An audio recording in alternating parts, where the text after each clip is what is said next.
So how many of you who just raised your hands are from Paris that said that the city has changed? So most of you, I guess. Thank you very much for having me here and for having the chance to talk to you, which is, to be honest, something super special to me, because it's not normal that the key speaker is from the bike industry, if it's about transportation and changing mobilities. Usually, there are invited people from the car industry, mostly e-cars today, or from public transportations, or from trains, whatever. But the bike industry is very, very little still, but it's a means of transportation that we think, as a bike manufacturer, can really change our habits and also change our cities. So I'm from Riese and Müller. I'm not sure who of you has heard of Riese and Müller. We are a German manufacturer of e-bikes, and this year is our 30th year. We started as a startup, and when I see all these little booths here, I'm pretty much reminded to how we began 30 years ago as a startup of 2 students that wanted to heal the world, to be honest, because their plan and their mission in the beginning of Heiko Müller and Markus Riese was to change the world, change transportation, and change mobility with a folding bike. Because they thought it's not possible that all the cars in the city really do harm to our planet, do harm to people, and are really bad for the development of our cities. And it took us almost 30 years to bring this mission alive and to see that someone who is from the bike business can talk on an event like this. So today's speech from my side is a little bit where I see the change and what a bike manufacturer or my personal vision can bring to you. And if I am in Paris, I see there's a lot of change happening, which makes me really happy. And if I talk to Parisians, I think most of you're not aware. Maybe you see the struggle in the streets, the fight between cars and between e-scooters, between parcel delivery, lorries. You have everything. You also have bikes. And some of you, maybe not here, but in the outside, are maybe super annoyed of all the bike lanes that have popped up, that took part of the street. They took really a big part of what cars usually have. And Paris is, to me, one of the most dynamic cities in Europe and the most developing cities in terms of bike change and changing the cities towards a better bike city. I was in Copenhagen last week, and I have to admit, yes, they were forever a bike city, but the change that you see in Paris is truly different because it brings all the mobility together in one city. So changing, what does it mean? This is the picture we still have. It's a Parisian street, and you see a lot of cars in a nice street. And this is how I sometimes feel. You have this little tiny product vehicle, which is a bike, and we have the whole car industry behind us. And still, this is how we see the cities, and still this is how we see cities all over Europe happening. I mean, it's a very clean street. You only see one of our bikers here. It's not a cargo bike, it's a cyclist. But this is more or less the relation we still currently have. All of the cities are super crowded with cars, and usually e-cars don't do any better for the place we have in the cities. Maybe the air is better, but in the end, the city itself is not better. You have the same in San Francisco, for example. Maybe it's a bit differently structured, but the cities today are very much built around the car. We have the streets built for cars. We have just little bike lanes, we have just little pedestrian lanes, but in the end, if you look at cities all over the world, it's really super, very much only cars. And it still is today, and it will be in the future. And it's on us to change it, to really make a difference, and to see, especially, where the human beings are in this future city. What we see today is, and therefore I look close up to the people, is even though I'm from a bike manufacturer and I want bikes to be spread in the world. I personally think the city belongs to the people. It belongs to the human beings. It belongs not to the companies that build vehicles. And I think we all forget that it's really about the people, and it's about a better life that we want to have in the cities, and not only in the cities, but we are here to change on the planet.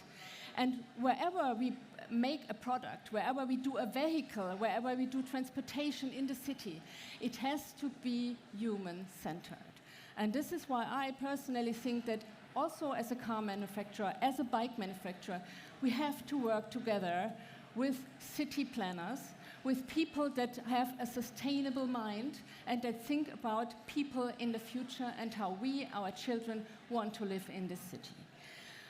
So I was not sure if this is the right mission. I mean, of course, I know it from my gut feeling that yeah, it's about human people, and that we have to build bikes that finally bring people and their use cases on the street. But what we did at Riese and Müller, we traveled around the world last year to see what are really the change makers, what drives change, and which part can we play as a bike manufacturer in this huge game. So when traveling through all of these nice cities, we looked at mostly bike cities, and I just named a couple of it: Paris, Copenhagen. We went to Rotterdam in Netherlands. We also went to the USA, where cycling still is in very limited cities, a vehicle that is used by people. And we tried to find out what are the drivers. Is it really the good products? Is it the people maybe? Is it the mayors? Is it the politicians? We had some ideas, but we were not really sure. And so finally, after traveling a couple of months, we came up with basically 3 ideas. What is, to me, the main game changers in this game of changing transportation. And if you look at then the analysis that you have already, then you may know this picture: mobilisation, mobility, and all the transportation has something to do with most of the things in our life. So I would say transportation, not only in the cities, but in general, are the driving force behind a change. And it's not only mobility, it's also, for example, how do urbanization works. It's about a gender shift. I just talked to a very interesting person this morning. How do females shift, women shifting in transportation?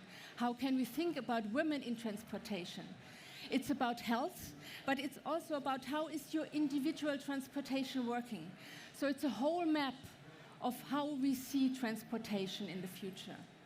And this in mind, to keep it a bit more simple, says that 3 major influences, here you only see 2, but the third one I'm going to tell you. I just said that it's, to me, super important that we see a human-centered development of products in transportation and a human-centered development of cities. And everything has to be, in my opinion, around the human being, which is not easy in a city like Paris that has been there for, I don't know when Paris was founded, that is developed. Or if you go to a city in the US that was originally made just because of cars. But it is definitely super necessary, and it is our utmost target to change those cities, to have influences and to have influencers that are willing to change our cities toward a more human and more livable city. And we saw that what is happening in cities like not only Paris, but also all the other cities we saw. Wherever you have more bikes, wherever you have more pedestrians, the cities are more livable. It is interesting that even where you have people, where you have bikes, communities build up more easy. It's friendlier, it's less aggressive. Okay, maybe this morning when I rode with my bike here, some situations were not aggressive, I would say. But if you look at areas where are only bikes, Barcelona, for example, it's very peaceful.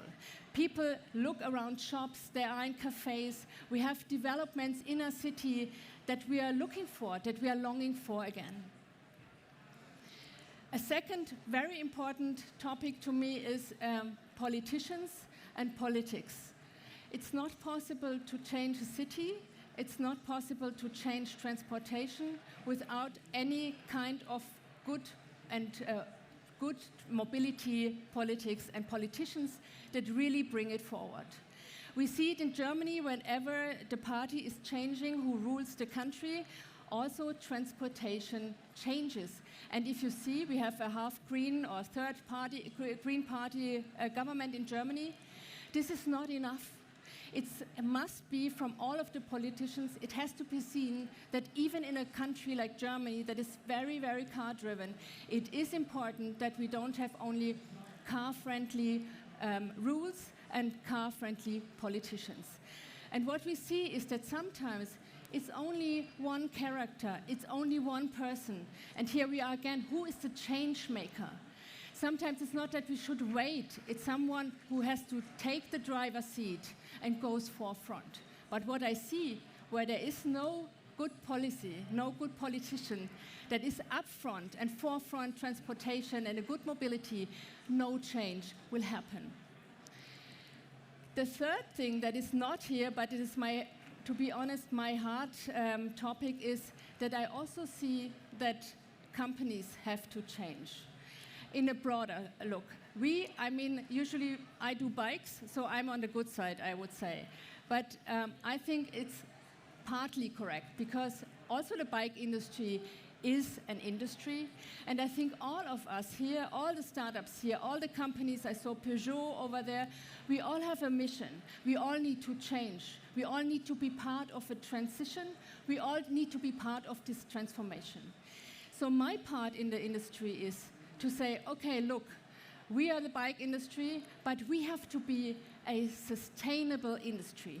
We have to work on this. We have to make our products more sustainable, not only that our people really love to ride our bikes, but also that they have a good conscience, that we could do good for the planet, that we change the bikes from here, we have a global supply chain, that we change it, and I think this makes it up.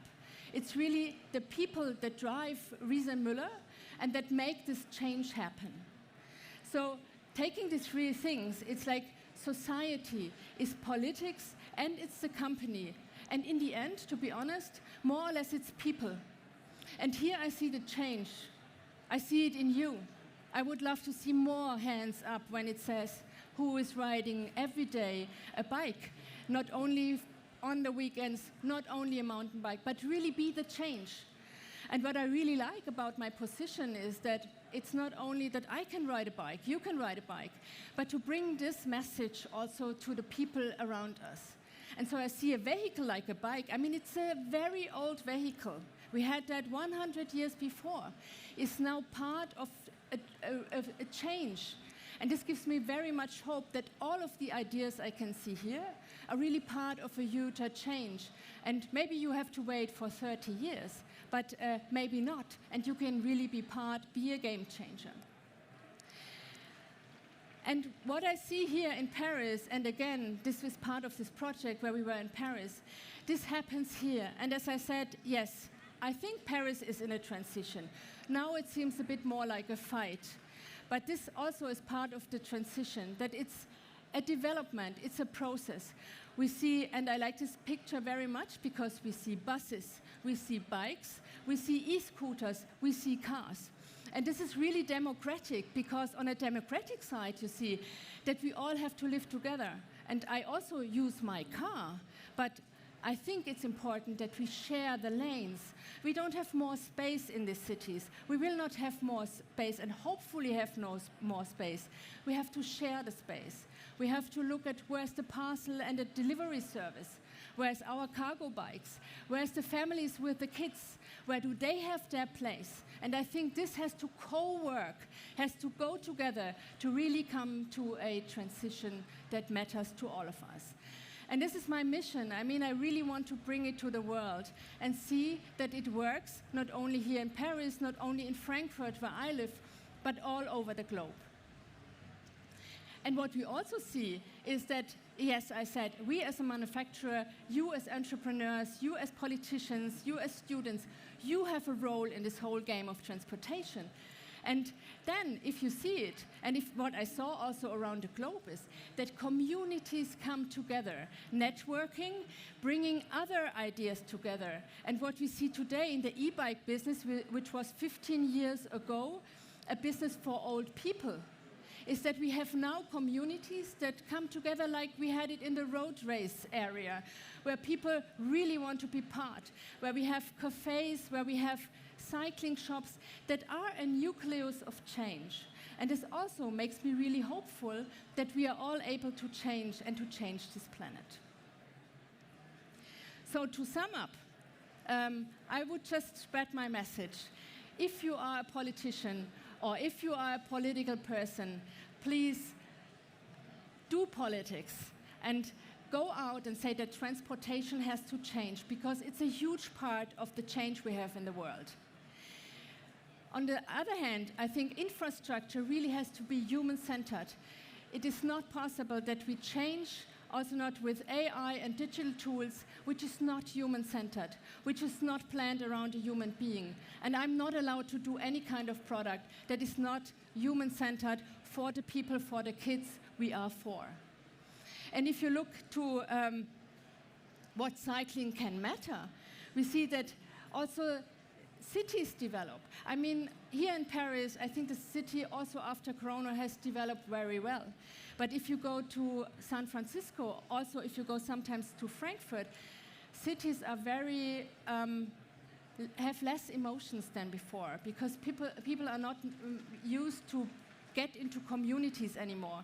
And I think cycling is able to boost inner city life and to boost communities.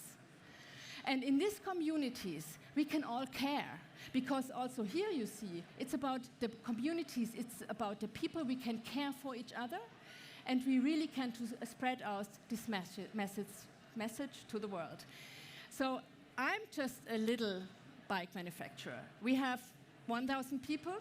We produce about 120,000 bikes each year, but there's like 56 million cars outside in Germany. But I think a bike is the most future-oriented vehicle in inner city life, and this is really something that I'm grateful for, and that I hope that next time I'll be here, I see much more hands to be raised up and say, yes, I use a bike, I ditched my car, and my kids are happy because they can only think of riding a bike and not of being in a car. Thank you very much.